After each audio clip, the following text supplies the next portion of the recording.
Tuairmid faoi chót ar stopúdar. Tosnóid le knappi agus bí chun an stopúdar hosnú agus stoppa. Taring bloc an button a press trasna. Agus níos tá roint athróga le crothúgaing. An chéad athróg na running, agus sean ceann a bhfuil mit úsáid as chun ibrúmach am an cumádar alma ag gimocht nó nachhfuil. Athróg speisialta bheitán, agus an áite thocrú le bhein iver nó litir, sacróid gur bloccan na trú agus fás a bheits leis. Aim seo tú faoi logic iad. Taring a trasna bloc trú. Brannog sé nach ngóg sé stachan ach rachig. Má haingi mit de stachan seohé tá mit de sacrú running go trú. Athróg boolean in is sé running, sé tá athróg boolean ná athróg nach chula cháil luach ló, fír nó bréigech, agus tá siad áisiúil chun riomhlóir smachtú mar eicimid ar ball. Crochméid athróg eile darb anam start, gná athróg a bheits an seo le hiverán. Sacróméid start nuair bhrúméid a den running time. Faoi input brú mór agus aimsigh running time. Din cínte gur ben ceann millisecond a rounding tú seachas microsecond. Sé dhéanann se seo ná nuair bhrúméid knappa a, deir se leis an glór ghfuil an stopúdar gimocht agus ghuilamid chun an athróg start a thocrú ina running time. Sé tá sa running time ná an clog a chunína gimocht ar an microbist an scóil isige cén ad atá sé casta air.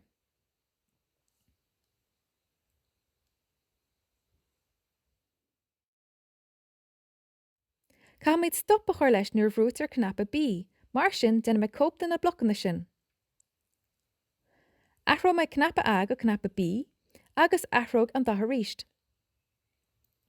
Inis nuair bhrúméid knappa bí, cá méid an running time a athrú go fáils. Tá sé sin antáchtach. Jo mé réig leis an mloc seo.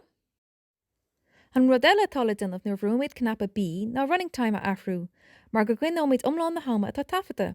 Ach, ní hasíúnga sinna dhéanamh ach amháin sa chás ghfuil an túirdar gimocht. Mar an dhéanamid sin, má bhrúméid knappa bí tuairig sé léamh na míchearta. Buna méid úsáid as bloc loice, 5 bloc if agus tarngisteach an seahé.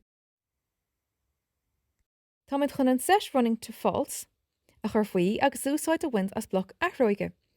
Buna méid úsáid as change, tarngá me trasna an seahé, agus athrome, well, tá athróg nua tastal an seo chun tafid a chunáil ar an am. Cur méid time ar seo, athro méid time 3 running time, luide start time, mar sin beag bloc mat a wim. Rannig bloc luide, agus cur an seahé. Dinna me cóp den running time in áite aimsú. Cursteach an seahé.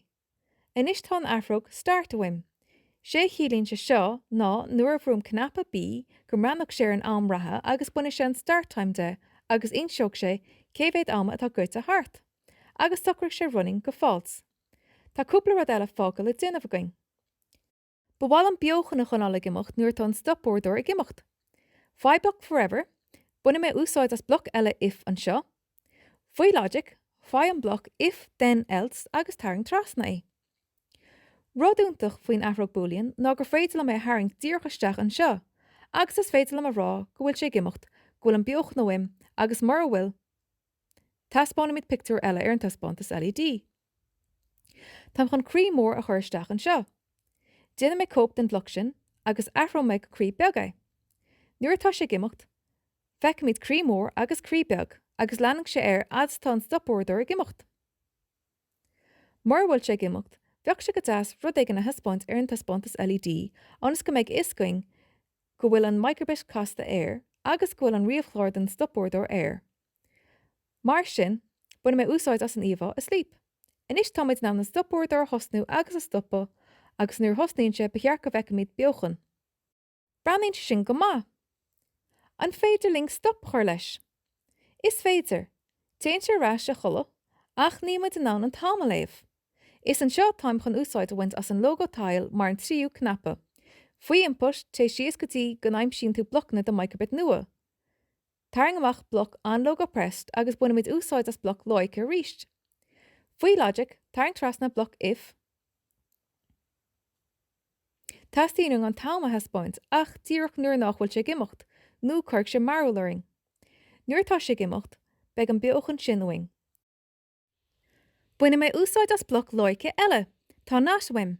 An nuair seo, deir má leis mar bhfuil sé gimocht go dárlach rud aigen, agus sé dhéanamid ná go taspáinmid iver ar an taspántas LED. Taspáinna mé an tám ach cuoinnig gur millisecond atá an tafid, Mar sin athro me millisecond go second, le go meid sin níos éasca é léamh.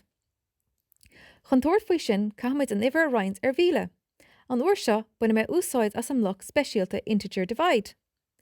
Tarng amach an bloc fréimhre cearnaí, agus ahraigh go integer divide é. Roinnig sé seo éirecha omlána in áid codán, agus isteach leis an athróg time. Seo athróg a bhfuin méid úsáid as chun tafa de chunáil céhéad alma atá goit a hart. Agus táid chun sin a roinnt bhíle chun millisecond ahrú go second. Buna méid trí leis sin san an saolóir inis. Mar bhruam knappa a, behearc a bheith míid an crí a búla le léirú goil an stopúirdar gimocht. Mar bhruam knappa B, behearc a stoppach sé agus mar bhruam an logo behearc a despánig sé céhéad second. Inis, 5 second a bhí sé gimocht. Níl sin an chrin, déadtá dhéanamh níos crinne. Béad gur féadtá bí bechar leis agus an stopúirdar gimocht. Tá anchud rudaí gur féidir dhéanamh le fiosach ar an tanscadal seo. Nuair tá sé tríaltas san an saolóir, tá tú réiglann a chur ar 4 microbit.